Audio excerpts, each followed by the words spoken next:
come a little closer and lend me your ears. Don't worry, you keep yours while I keep mine. In each episode, we'll dig into the major stories, uncover the truth, and retrieve gems from Yada's blog. We'll discuss what's right, bark about what's wrong, wag our tails at the thrill of discovery, and take you on adventures through the exciting world we live in today.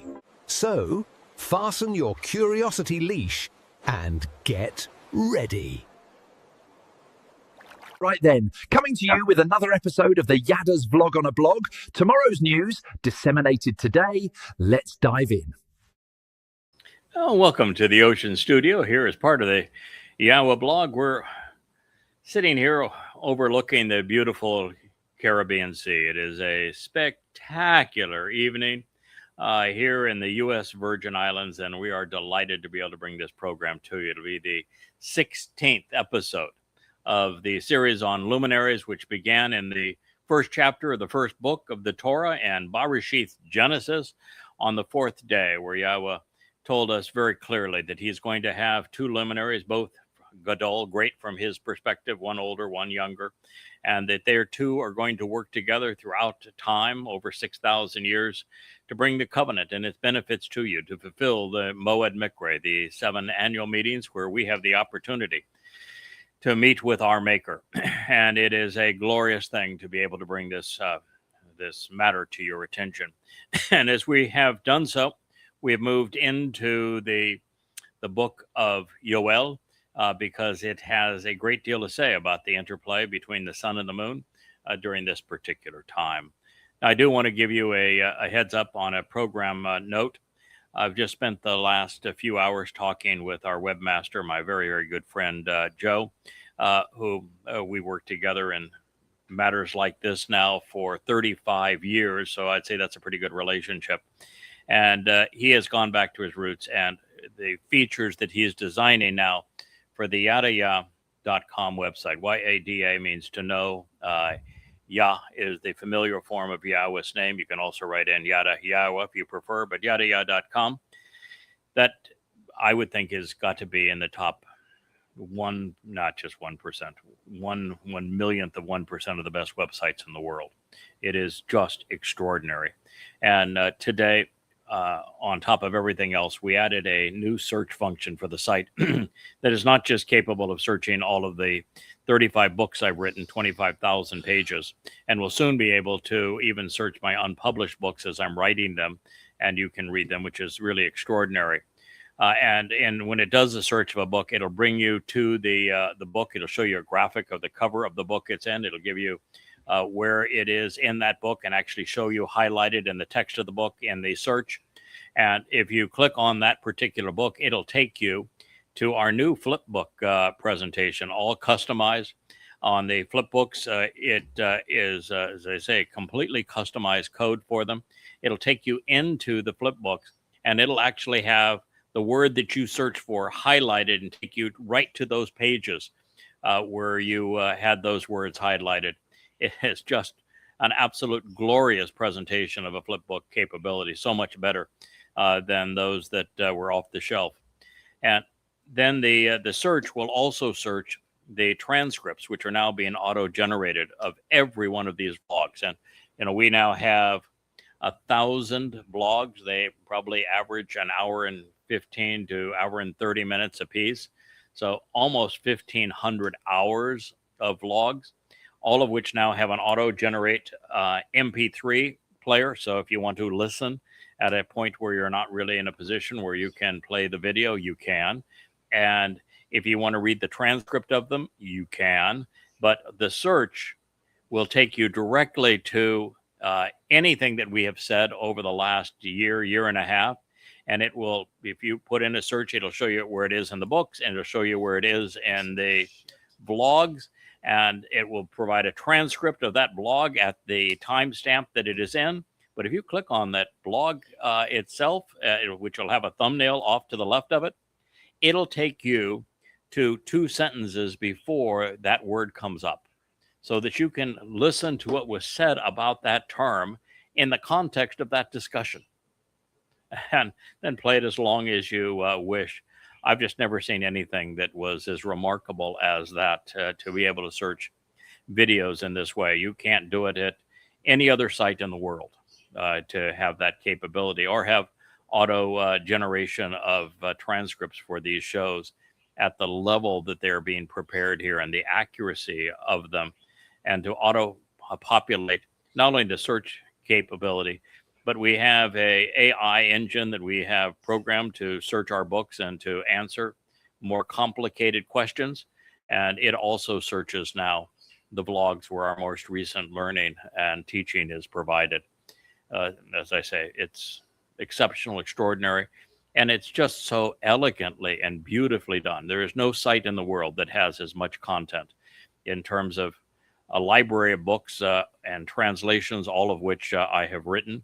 And as I say, 25,000 pages, 35 books, plus now 1,500 hours of vlogs, plus a translation index, plus there's upwards of 100 songs, all original songs, written, scored, produced, beautiful graphics behind them, invites here as well, a news blog, an ability to interact and comment on everything that is presented on the site.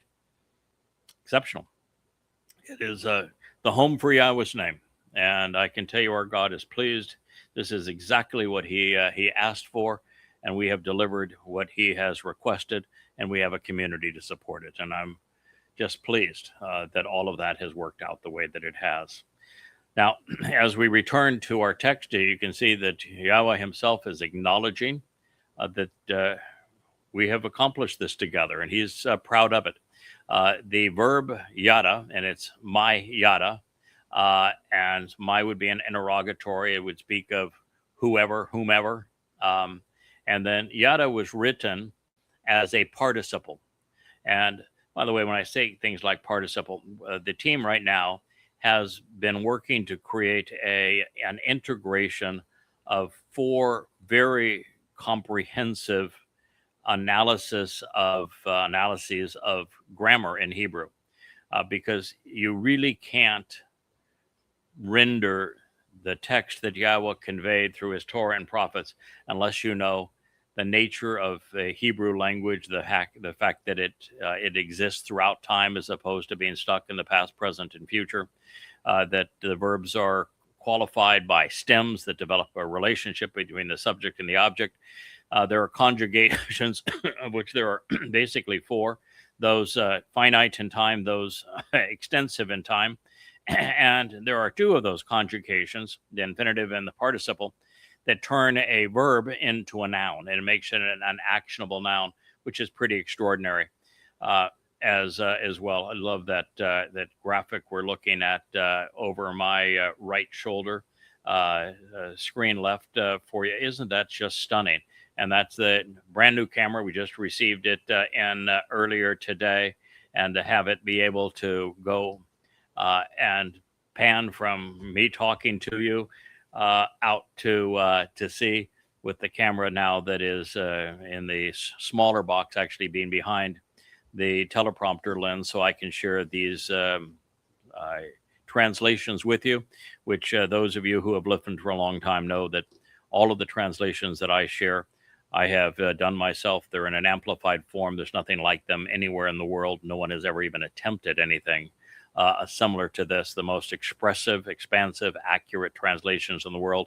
And where there is a participle form, I'm going to share that with you so that you know it's an actionable noun, and therefore it's a title that is being expressed in the nature of the understanding of that verb. And so in this case, and this is from the prophet Yoel, it is spoken by Yahweh. Whoever knows Yada, acknowledging and appreciating what Yada has revealed, he comprehends.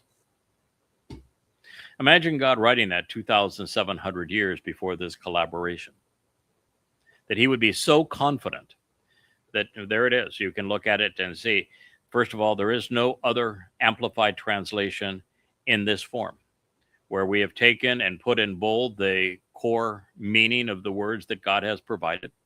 I have highlighted the basis of that translation within the parenthetical in the italics form so that you can look up my in a Hebrew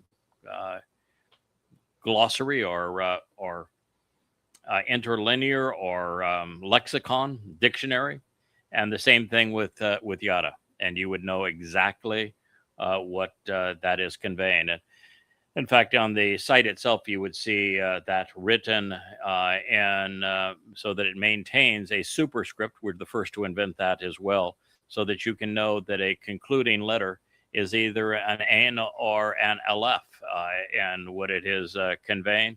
And in this particular case, yada would be with the I, which was an Ain. And then following the Hebrew words in their generic form, I have an amplified version of the amplification of the translations. Whoever discovers and pays attention to yada, he is made aware and realizes what is true. Now, the fact that this was scribed, and it's a verb, so it's important for you to know, it was scribed in the call stem, which means God's not kidding around here. This is literal, genuine, actual. You're not supposed to read nuances or hypotheticals into this. This is God saying, whoever knows yada. Simple as that. Acknowledging and appreciating what yada has revealed, he comprehends. The fact it was written in the participle, which would be just like the infinitive, then it is meaning that the verb serves also as a noun. So it's not just knows, whoever knows, it's whoever knows yada. Isn't that a spectacular view? That happens to be yada there. You have two views of him, and here we are. We have our mini library there. That's about a third of the books that I have written, that all are free at yadayah.com. You can see we've got pause here. That's Asher down on the on the coral stone, and we're here in just a beautiful position overlooking the sea, surrounded, as you can see, by lights.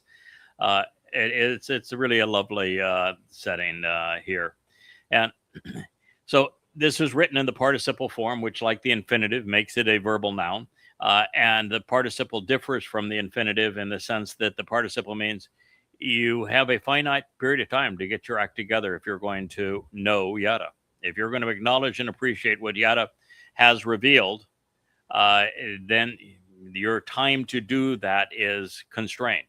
Now, I've been doing this now for 25 years, so you had all of that time, but many of you, a huge percentage of those who are part of the covenant family, have been with me for 20 of that 25 years, and many 15, but almost everyone 15 to 20 years. So we've been together for a long time.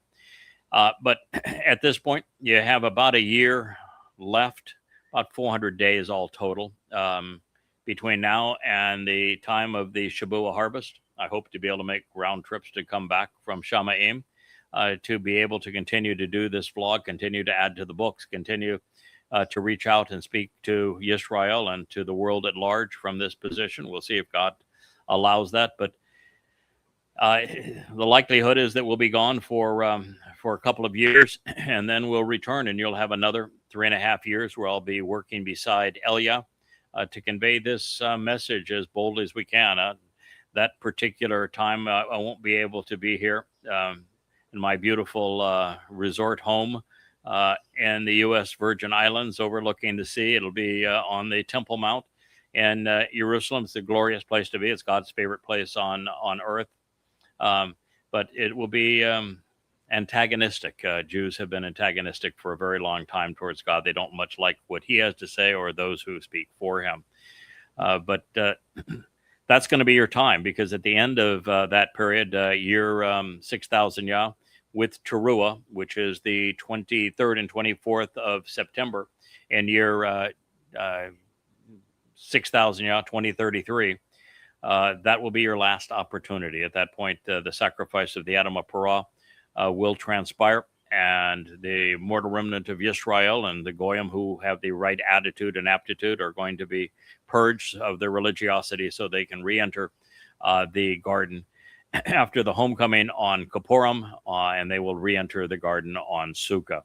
that is your window of opportunity. And the longer you postpone it, the less likely it will be that you will be able to capitalize on it, particularly if you are Yehud, because we will be entering the time of trouble in 14 days.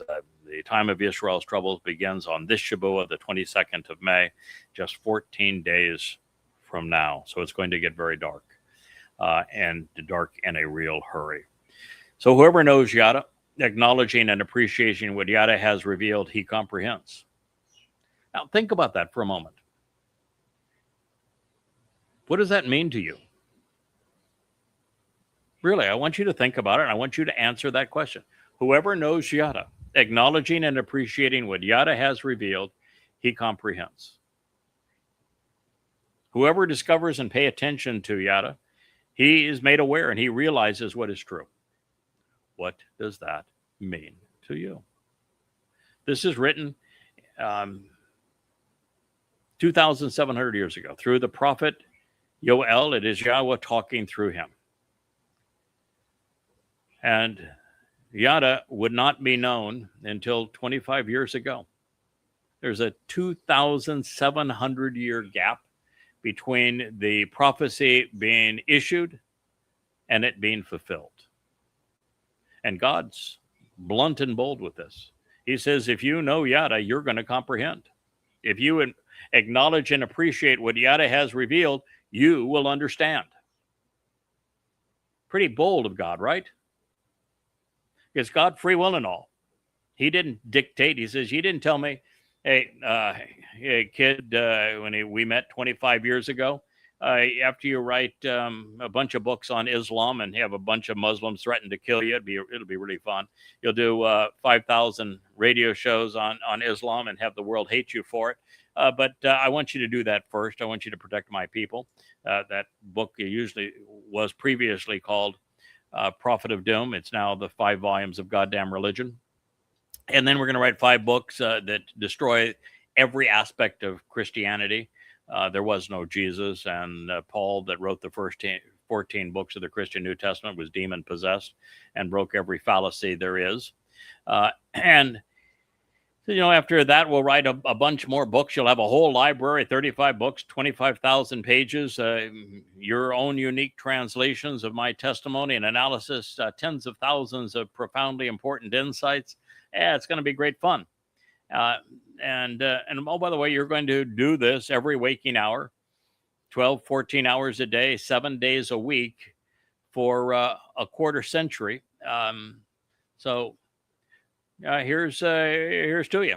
I'm sure you'll do exactly as I want, as I expect. That's basically what's being said here. God is saying 2,700 years before we began this mission at this time, that knowing Yada and acknowledging and appreciating what I have revealed through these vlogs, through these books, through this website, through this program, is going to be in a position to understand. You're listening to the fulfillment of prophecy. And there is no one else who has been known as Yada, who has written a library of books so that you could Yada Yahweh, come to know Yahweh, and has done vlogs on this subject. No one ever. There's only one person who is in a position to fulfill this prophecy. And you are listening to him, whether you like it or not. And my guess is, here's my advice in this regard. You don't really have to like everything that Yahweh chooses to do. I mean, the fact that Yahweh chose Dod as his firstborn son, as the Messiah, as his former and returning king, as our Savior, you don't have to agree with his choice. You can say, boy, he made a lot of mistakes, too emotional at times, just too flawed. I prefer another Messiah. I want a different Son of God. Well, you're free to make that decision. That's all up to you. But when you go beyond the fact that that's God's decision and he's sharing it with you, why would you do that? So Yahweh picked Yada to do this. That was his choice. Why would you say, I think he should have somebody better? I don't like it that way. I don't like him. Why would you do that? It's like saying, God, you chose the wrong son. I want you to have a different son. I like somebody else better. Huh? Why would you do that? You think God's stupid and that he picked the wrong people? You think that perhaps the flaws of Daud as king of Israel, and he, by his own admission, had more flaws than he had hairs on his head. Do you think that his flaws were because he was a lousy person, or do you think that his flaws were to exemplify something, that God's most beloved individual, the one that he accomplishes the most with, was hugely flawed, which means God's not looking for perfection, that God's looking for somebody who will make mistakes, learn from them, and ultimately get up and finish the job and prove that they're reliable. And that the very fact he was flawed means that he represents the flaws of Yisrael. And if a man who was flawed representing Yisrael offers to save Yisrael, then Yisrael can be saved because Daud proved it. These are things you need to appreciate. This is God's plan. He's telling it his way through his people. And it does you no good to say, I don't like that. I want somebody better. I want somebody different. There's only one Yada. You're listening to him. So whoever knows Yada, acknowledging and appreciating what Yada has revealed, he understands. He will alter the mindset. Think of that. He will alter the mindset. I'm trying to do here. Oh, there we go. Well, that's going to work now. Okay. The teleprompter was fidgety. Didn't like my mouse clicks. God cast me as a bull, and bulls are never great with mice. So, it's an occupational hazard. He will alter the mindset to enable the return and restoration. Yada is going to alter the mindset. Now, that's a big task. When was the last time that God's people had their mindset altered? Let's see. You're not going to go back with Adam. Nope. Nope. There's no proof that he ever figured it out. Noah did, but he started off right. So you can't count that. Chinook, he was right with God. But there's no indication he was ever wrong with God. So that couldn't be it. Okay, so you got Adam, you've got Chinook, you've got Noah. All right, so let's go to Abraham. Did Abraham start off wrong with God and get right with God, or Abraham go through it the best he could because he wasn't really the brightest tool in the shed? Stumbled his way along. He did. He kind of fumbled his way along. He got to the end. It all worked out in the end. But the message we get from Abraham is you don't have to be perfect, because that boy wasn't, and you don't have to be all that smart, because he wasn't, to be part of the covenant. You just ultimately have to pass the test. And he was given a major test with Yishak going out up to Mount Moriah. That's what he had to do to prove that he could be trusted. Yep. So, but was his mindset altered for a return and restoration? No. Couldn't be him. All right, let's go forward. How about Moshe? Oh, once Moshe bailed out of Mitzrayim, he realized that religion and politics were bad. Yahweh asked him to work with him. They never got along all that well. Moshe and Yahweh, and just never really did quite sync. And Moshe never changed from how we began.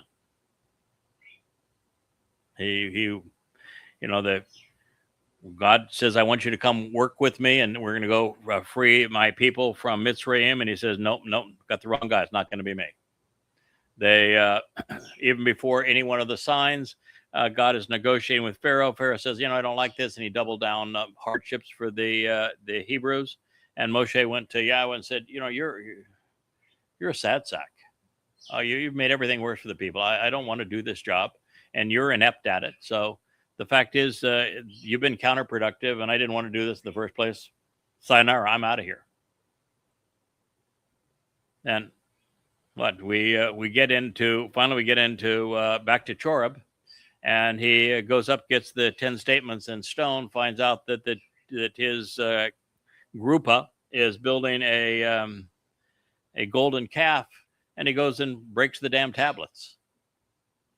And then they finally leave Choreb, and they're not 3 days out of Choreb before Moshe does a meltdown and says, God, I can't do this job. Why don't you just kill me? I don't know why you hate me so much that you asked me to do this impossible job. But that doesn't really sound like a guy that's bonding well with God, does it? No. And, finally God has to retire him. God gave him the instruction, I want you to talk to this rock. It'll deliver the water. It's a rocky crag. It's a very important symbol. That's where the light came from originally. It was the top rocky crag. And he said, I want you to talk to the rocky crag, because in the end, it's the rocky crag that's going to be producing copious amounts of water to purge the mortal remnant of Israel. And he went and struck the damn thing.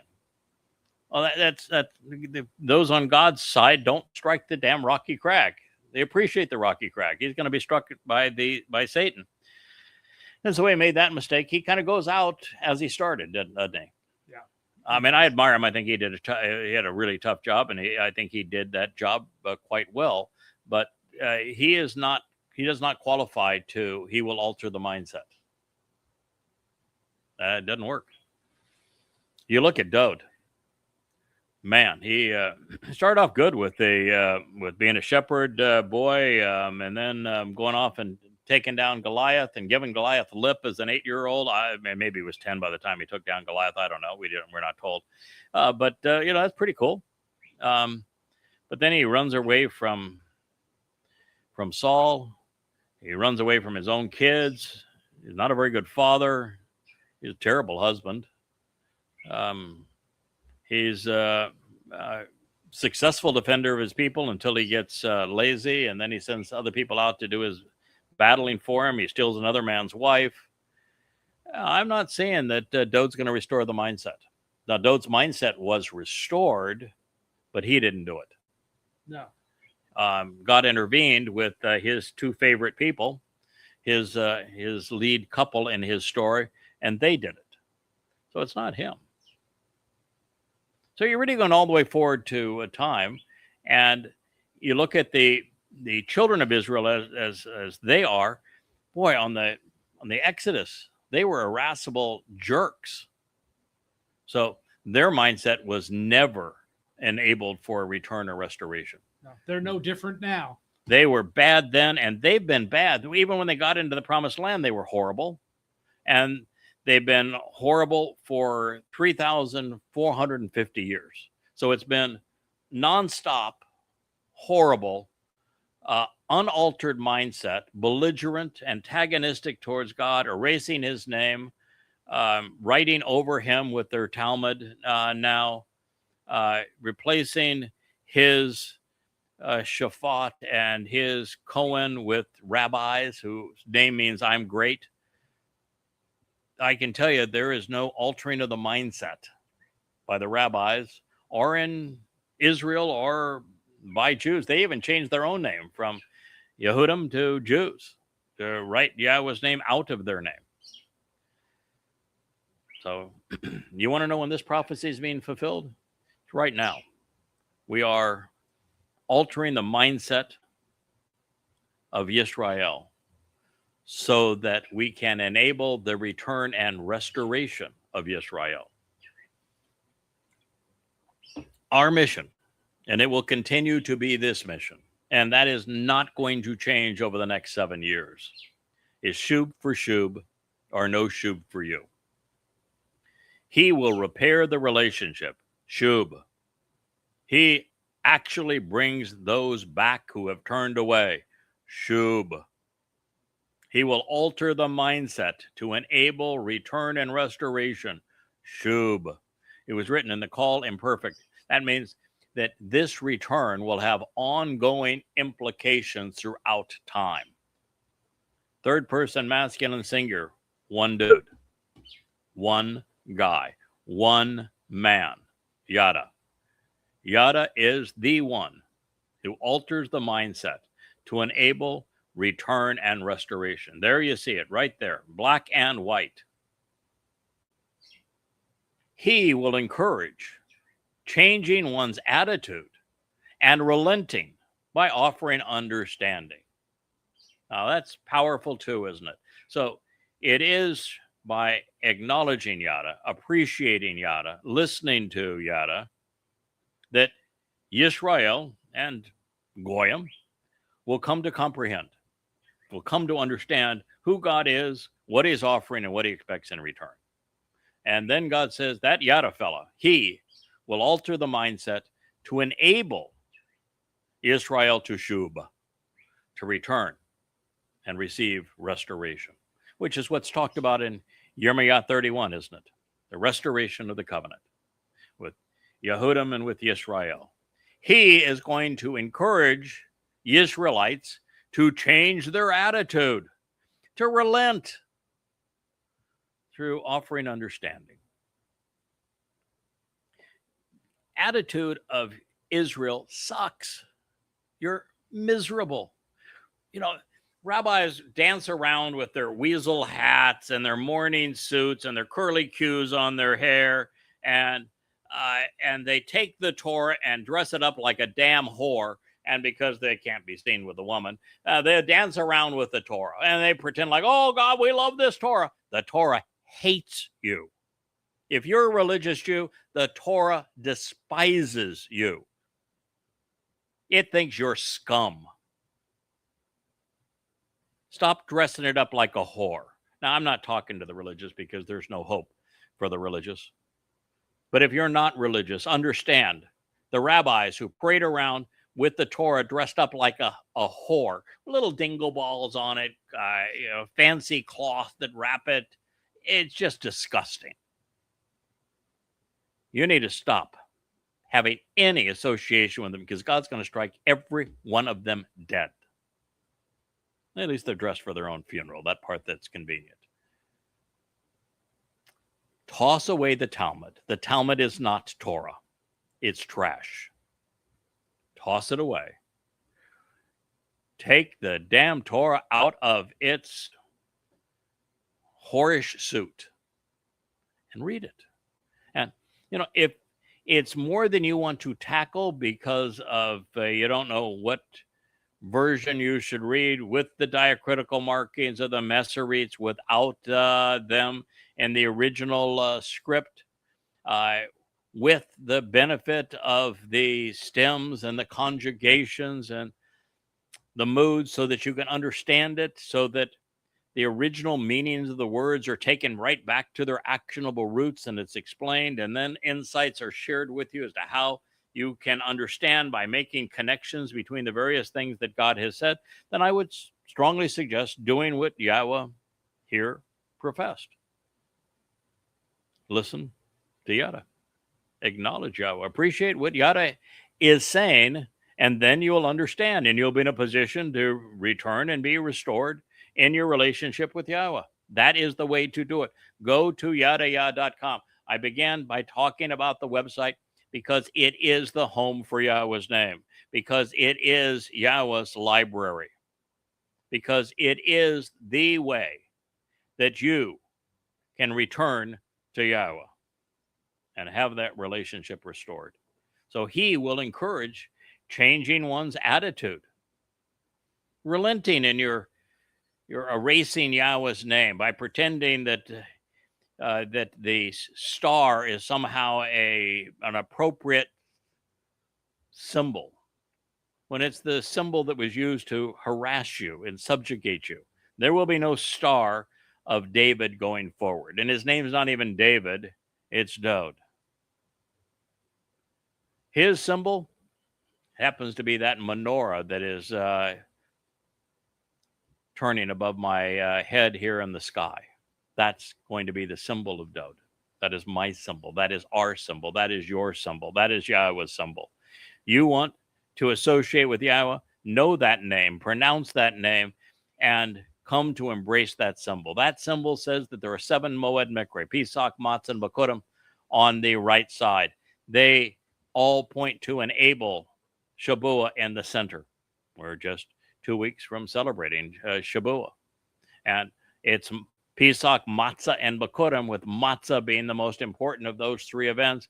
And anyone who celebrates Pesach thinking it's a 7-day holiday, and they don't recognize the benefit or capitalize on the benefit of Matzah when guilt is taken away and deposited in Sheol, they put themselves in a terrible position because they become immortal from God's point of view, but yet still slathered with their religious guilt and therefore destined for Sheol. Just because you don't think it exists doesn't change the reality. And of course, the three on the left side of that menorah, they represent the three that I'm talking about now: Teruah, Kippurim, and Sukkah. The sacrifice of the Adam of Perah on behalf of the mortal remnant, the great homecoming of Dod and Yahweh, and then our entry into the garden on Sukkah, coming full circle.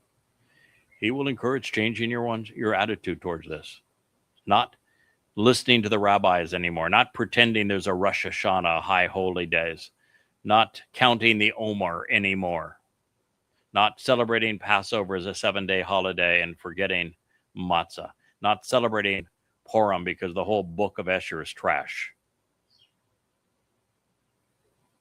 not being religious anymore, not dressing the Torah up as a whore. It's to be read, to be understood, to be observed, to be followed. And so once again, he will change attitudes and cause the children of Israel to finally relent after 3,400 years of belligerence by offering understanding. At this moment, it's the Niphal perfect. The Niphal stem means that he, being Yada, not only enables this result, he himself also benefits from it. So he learns and encourages others to learn. His attitude is transformed as he is transformative for those who listen. When he relented and was no longer religious or political, he is able to encourage that in others. In other words, he has been down this road. He's just 25 years ahead of where you are if you're listening open-minded now. I've been there. I've walked the walk. Now I'm talking the talk, and you can benefit from it. That is what the Niphal said. Where I have been, you can follow. The perfect conjugation means that you don't have all day to figure it out. It's time constrained. It's now or never. Third person, masculine, singular, because there's only one Yada. There will never be another. He's it. YadaYah.com. Go, please. It's a collaborative effort with Yada and Yahweh. And everything Yahweh does is a collaborative effort. You say, I don't want to have to learn about God through any damn man. Well, then you'll never learn about God. Because he is never going to offer personalized education for an individual ever. In fact, in Yirmiyah 31, when God talks about the reaffirmation of his covenant, even after writing a copy of his Torah inside, he says that Jews will no longer teach Jews ever again. Not going to happen. But what's going to happen instead is that everyone is going to Yada Yahweh. That is the source of information. That is the source of teaching. And if you want to be part of God's family going forward, go to YadaYah.com. That is where the action is. That is where God's name resides. That is where you will learn about who Yahweh is and what he is offering and how you can restore your relationship with him by returning to him. So, he will ensure that a remnant is spared. That's Yahweh's job.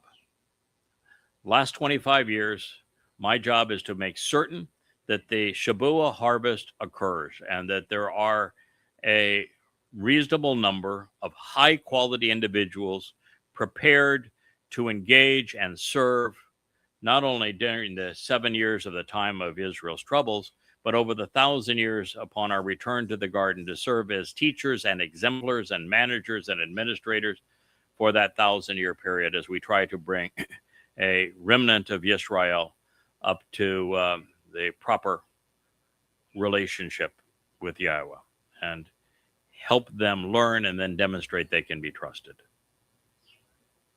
So Shabua is first. And then there's a Teruah gleaning, which I'm going to do all I can to encourage those who miss the Shavua harvest to capitalize on that gleaning, so they are covenant and therefore empowered and emancipated into the seventh dimension. But for those who are not, then everything I will say will be to the benefit of what will likely be 700 Yehud and 700 Goy. That's based upon the amount of gold that Dode and Solomon were able to mine and refine from Ophir, which is God's reference to how many people. And he's been very clear that the number who benefit from his mercy by observing the terms and conditions of the covenant are in the range of 1 in a million. There are thousands amongst billions, which is 1 in a million. So there can be no more than 8,000. And I think the number is going to be closer to 700 and 700. God is not impressed with numbers. In fact, God knows, and this is why the flood occurred, that one person can be both good and bad. Two, if the relationship is ideal, can be good together. But you look at Adam and Chava, they were terrible together. But when man became many, God said man became bad. Gang mentality man is always bad. The story of civilization is always horrendous. When men congregate together as religious sects like the Haredim, they become parasites. They start to deprive women of their rights. They start pretending that they're special when they're not. They try to impose their will on other people. Christianity was the worst religion ever. It's the birth of anti-Semitism. So he will ensure that a remnant is spared. And the sacrifice on Teruah that affirms that the remnant will be spared is that of the Adamah Parah. And the Adamah Parah is not a girly cow nor a red heifer. People read way too much into the ending from Adamah and Parah. And in both cases, Adamah means a bull's blood from a man. That's what Adamah means. It's the first letter is a bull, dam in the middle is blood, and the hay at the end is a man. The bull's blood shed by a man. That is Adamah. And Parah is a productive bull, and the pay is he's a big talker. Man's got voice. He is the mouth of God. He is going to tell you what Yahweh wants you to know, and he is not going to hold back. You can turn on the cameras, you can turn on the lights, you can put him in front of a microphone, and you hit go, and he's just not going to stop. He's just going to keep on coming. He's the kind of guy that'll do 3 hours of live streaming a day and think nothing of it. And that'll be his part-time job, because his big project is working on the Home for Yahweh's Name and composing the books which enable learning about God and understanding about God. So Pei is the first letter. That's a mouth. And the Par is the Rosh is the second letter in Par. And the Rosh is a big head, big brains, big mouth, ears, and an eye. Somebody that uses their eyes to observe what God has to say, ears to listen to what God has to say, brain to process it all, mouth to share it. He's an observant individual. That's Par. Par is an individual that is very observant, thoughtful, and has a really big mouth. He is a talker. God picked that bull because he is going to tell you what you need to know and not ever going to hold back. And the only thing that changes bull to from par to para is that bull that's thoughtful and observant. He's a man too. So it's a bloody red man of the earth as a productive bull. And that is the individual who is sacrificed as the fulfillment of Teruah to purge the mortal remnant of Yisrael. It's all told in Numbers 19, and then again in Numbers 5. If you want to read what's going to happen, and it's the dress rehearsal was when Elia performed this against the religious and political establishment of Israel, and was so sarcastic and humorous in the process. He's going to reprise that role. So he will ensure that the remnant is spared. It's the ash and the flames and the water that emerges from the Temple Mountain. Yahweh igniting the flame under the sacrificial bull who is a man. And all of that is going to purge the mortal remnant of Israel of religious and political guilt, so that Israel, this mortal remnant, can enter the garden and be there when Dod and Yahweh return on Yom Kippur. No twirling of chickens involved. And on Sukkah, you're not going to have to worry about getting your ugly sour fruit or your 4 species. If you survive to that point and you're purged by the Anima Pra, you're going to return to the garden. And in that garden, by the way, there will be a couple of fruit trees. The tree of lives, in the center, that's Dod. And the tree of knowledge, interlacing branches, that'll be me. I'll be there ready for you. That's the why Yada Yahweh is the library of Yahweh. Knowledge of good and bad, so that you can capitalize on the tree of lives. So we will ensure that this remnant is spared in the end by following him with the benefit and the blessing of a sacrifice, a gift freely offered.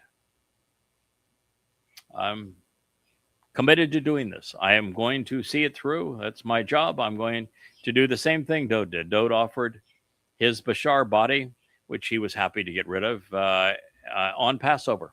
He was the one who the Romans crucified on Passover. There's no damn Jesus. That's a fraud. But it was Dod who wrote about his own crucifixion in the 22nd and 88th Mizmor, and told of the precise day he would fulfill Chag Matzah when he spoke as Gabriel to Daniel 600 years before it happened. And he wrote about crucifixion before the form of torment was even invented. And he provided all of that, and people chose to pretend that God was a man and that men could kill God. And no, Dod wasn't killed on Passover. His body was sacrificed. I'm not going to be killed on Teruah. My body will be sacrificed. That's what the message is. Sacrifices open up the door to life and to the purging of one's soul. And in this case, the sacrifice of the Adama Parah, it's all benefiting to ensure that the remnant is spared. And it's in the end. I mean, I guess you could get closer to the end than Teruah, after all. After Teruah, you've got 10 days to get your act together, ready for Dod and Yahweh's return and the great wedding and the family reunion and the homecoming on Teruah. And then 5 days after that to settle in to go back to the garden on Sukkah. So it's 15 days from the end. I guess on a 6,000-year timeline. Yeah, 15 days is close enough to call it a car. In the end, and you want to be there, you need to follow him. You see, when God picks somebody he's going to work with and through, that person isn't just words. They walk too. They walk the walk, they talk the talk. You want to join me on Teruah? Well, I'll be the one there offering the sacrifice. I'm not going to ask you to make a sacrifice, nor is Yahweh, but you got to be there to benefit from it. So you need to follow me there. And it's all beneficial. It's a blessing. It's barakah. He will be commendable and appreciated for having invoked that which is uplifting, a sacrifice, a gift freely offered. You know, on the Moed Mikre and the fulfillment of it, and we're doing the Luminary series, and boy, is it just a spectacular evening. It's I feel so blessed and benefited here to be able to live here in these islands in the midst of the Caribbean Sea and broadcast this to you from this place, particularly at twilight as we are now. This is gorgeous, but in the end, and as a blessing, this is a benefit to you. The sacrifice is a gift freely offered. God knows I'm going to do it. I'm committed to doing it. I know exactly what is being asked of me. I've seen it prophetically. I've read about it prophetically. I know the entire process. And well, it will be gruesome because during the 7 Moed Mikre, there are 2 extraordinary sacrifices and one an amazing journey. Dod was sacrificed his body as the Passover lamb in 33 CE. And then his soul carried the guilt of every covenant member into Sheol to deposit it there. That was an amazing and courageous act by our Savior and King. And on Bokodim, he was released after the set-apart spirit protected him in Sheol, released back to his father as the firstborn, so that we could be the firstborn children, Bokodim, of Yahweh. And then now just 2 weeks from now or a year from now, depending on which event on Shabuah you're looking for, the time of trouble begins, and then the harvest of Shabuah. It's all as a result of what Dod had achieved. But come Teruah in year 6000 Yah, 2033, as Rambam lied, he was an ignorant fool when it came to his calendar. In fact, his 13 principles of Judaism, they were all wrong. He was wrong about everything. You know, his 613 laws, the same number of bones in the human body. I'm sorry, that's not even remotely close. He's exaggerated that by 3. Then the number of seeds in a pomegranate, that isn't remotely close either. And there are no laws. The Torah does not mean law. It means evidence for teaching and guidance, instructions and directions. He got everything wrong. But Jews believe him. Jews believe Rabbi Akiba, and he's the one that came up with the false Messiah that caused the diaspora. I mean, when that's the founder of your religion, then the faithful are idiots. So this man, Yada, as a benefit and blessing to God's people, will offer a sacrifice of his body. Now, that means that my soul will immediately be released from that body. I'm going to be delighted with that upgrade. And my body will be bludgeoned and then be offered as a sacrifice in the order of Numbers 19 and Numbers 5. So you know what's going on. That's what's going to happen. It is a sacrifice that is freely offered. It is by the chosen and appointed one who will be installed and set in place for this purpose. The 2 chosen and appointed ones are the 2 Mayorth. They're the 2 luminaries. They were chosen by God before there was any animal life on this planet. They were chosen by God before our atmosphere became translucent and you could even see the sun and the moon. They were chosen by God in the range of 1 billion years ago.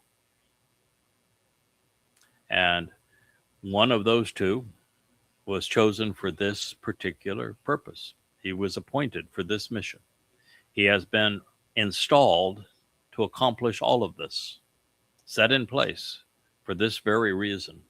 He's wa nasak, positioned and woven into the story as part of a special relationship. It's the way God rolls. I didn't really have an understanding of all of this. I have certainly grown into this role over the past quarter century.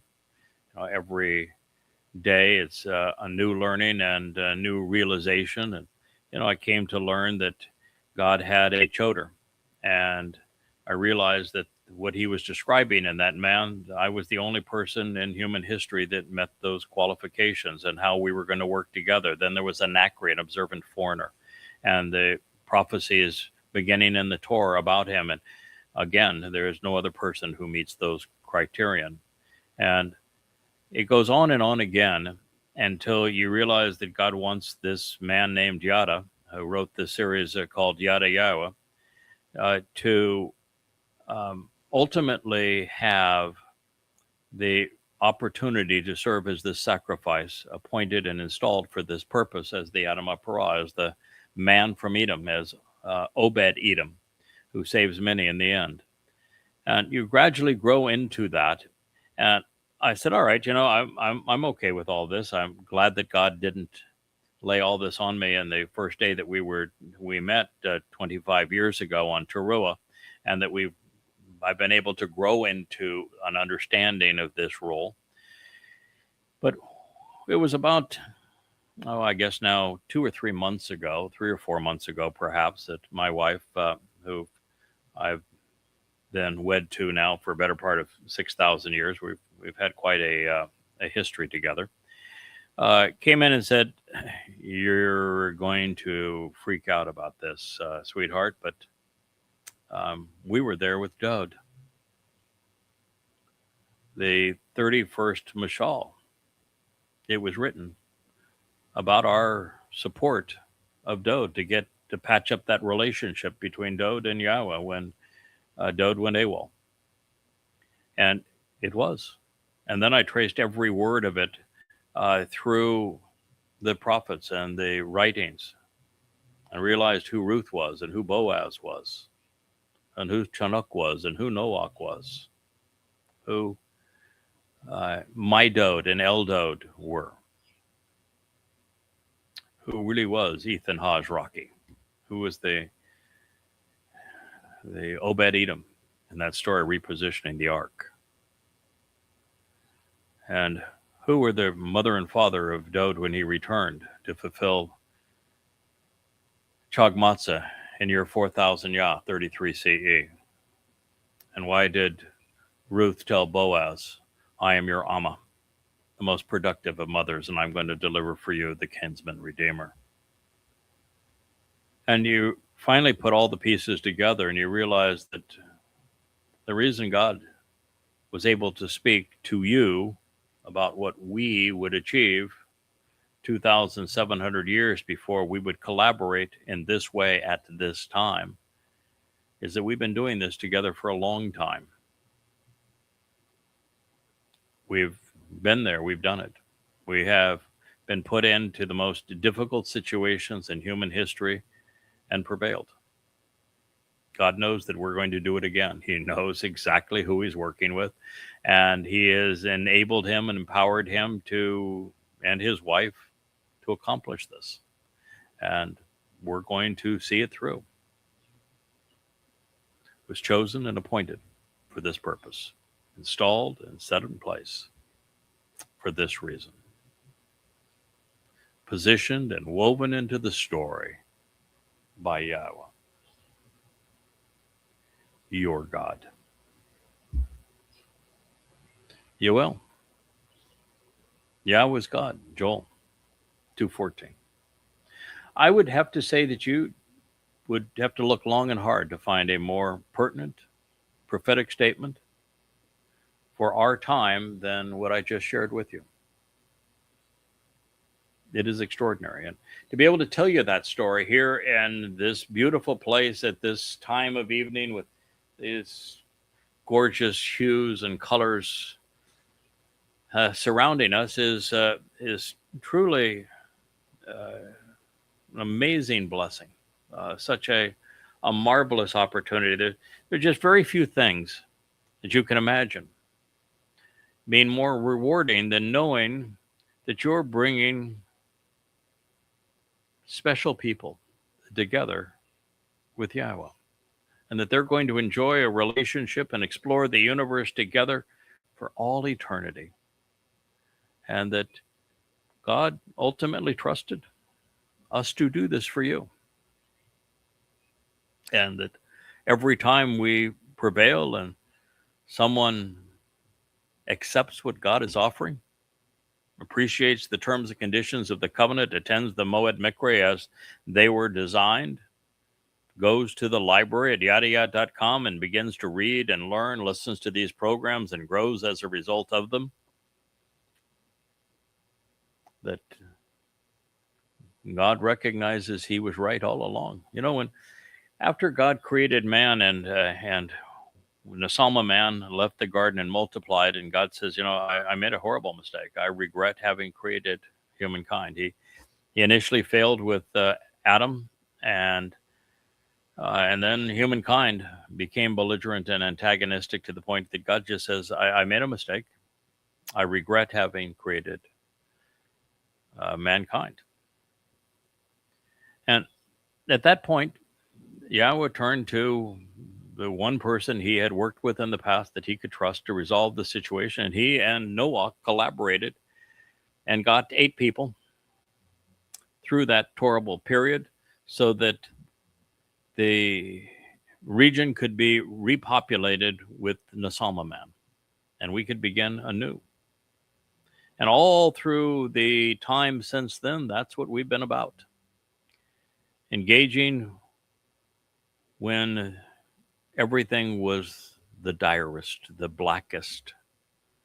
No time more dire than when Dod, the chosen one, God's firstborn son, turned on his father. After the Bathsheba affair, after the horrible coup of Absalom. And he turned on God. That relationship had to be restored. I think that was a more important time even than saving the Salma man from obliteration aboard the ark. And both of those, I think, are more important than parenting Dod and guiding him through the sacrifice as he fulfilled Pesach, Matzah, and Bikurim. Allowing the Romans to crucify his body, agreeing to have his soul slathered with religious guilt and carried into Sheol to deposit it, never to be seen again. The support required for that was enormous. And now you have this life where you 25 years of 12 and 14-hour days, 7 days a week, of learning and sharing, recognizing that 99.99999% of people will either laugh at you, mock you, ignore you, curse you, but also recognizing that there are many who will not, and their lives are profoundly changed as they are restored in their relationship with Yahweh and have the opportunity to be empowered and emancipated by him, going from 3 dimensions and stuck on this planet to 7 and being able to explore the universe. Transformational. And to have a life like that, a life married to this beautiful woman who has just walked into the Ocean studio, bringing our beloved, yes, our fur faces with everyone already knowing Wookiee as the co-host and the introductor of one of so many shows. But, you know, we'll see if we have enough light and Rich can get a camera on Leia here and the dogs. But they're all here as well. He'll have to swing the camera around a little bit to capture them. Here we are. We're getting close. You can take away the box that has me, and then you'll be right there. Take away the small box on the left, if you can, because that's the only way you're there. You go. You know, we work together at this. Now, Leigh and I met online, but 19 years ago now. She came to me because Yahweh told her when she was searching for God to go ask Ruth. And when she read that story, which is our life story, she realized that there was somebody really special. And that Ruth introduced herself as the Amma, as the most productive of mothers. And so she wanted to know, who is that extraordinary person that is listed as the productive mother? Why is she delivering the kinsman redeemer? And when she was looking for somebody that was extraordinary as a woman in relationship with God, because this is the most extraordinary woman in relationship with God, and she came to my website at the time, the yadaya.com website, which at that time there was just a matter of maybe 5 or 6, 10 books at the most, but and began to read. And after she had spent 4 or 5 days, 6 days without showering, barely sleeping, just reading this material because it just resonated with her. She was told to go ask Ruth. Ruth led her to me. And it's just like what happened 3,000 years ago. Anyway, she, at the end of it, wrote me this email. And it was, who are you to do this? I went to the rabbis. They put their hand up my skirt and tried to take advantage of me. And you're offering all of these profound insights of who Yahweh is and who this remarkable woman is. And you want nothing for it other than for me to know it. And so, what drives you to do this? And so I responded to her, and we exchanged emails for better part of 10 years before we met. Yeah. Yep. And so she was my intellectual pen pal on topics of Torah for, as I say, 10 years before we met. And when we finally did, that was in Fort Lauderdale. She was visiting for lunch after 10 years of email exchanges. I had never even seen a picture of her. I didn't know anything about her. And there she is. And Asher was 2 weeks old as a puppy at that time. And lunch became, we're going on 9 years after lunch and haven't been separated in those 9 years. So this is very similar to our previous lives. And it is Leah who writes the songs that speak to her people. It is Leah who came up with the branding for that site. And as I was speaking with my friend Joe, and I began this show talking about the fact that there is no site in the world that has as much content as it does, or has as many features as it does, but it's also elegant. It's gorgeous. It's stylish. It is beautiful. And that styling is my wife's. The styling for the books, it's all hers. You can see them sitting behind my shoulder here. So we work together as a collaborative effort. She's the one who said, I think we need to talk about the final word picture, the 31st Mashal, because it's obviously it's me that's speaking to Dode, and he is our son, and you wrote this as my husband. But what does that mean as it relates to all of that is said, and how these pieces all fit together, which is where we came to know we've been working with Yahweh for a very long time. And the only reason I share that with you is because God wants you to know you can trust us. He wants you to know that if you listen to Yada and you capitalize on what he says, you can return to God. You will understand. You will be restored in that relationship. You'll be purged of your guilt, and you will stand shoulder to shoulder equipped. Look at those dogs. They are just having the best of time, overlooking the ocean and everything else that is happening. They are busy, aren't they? This is it's good to be a dog in our world and in our family, and it's good to be a participant in the covenant family. Yahweh is approachable. He is lovable. He is brilliant. He is supportive. He is kind. He is generous. He is absolutely worth knowing. And so I'm going to sign off from this evening, and we're going to thank you very much for listening. And I hope that what we have shared with you resonates, and that you listen to what God has to say, because you can follow us home. Good night. Hey there, thanks for tuning in. That was Fetch. Gotta run now. Catch y'all on our next podcast.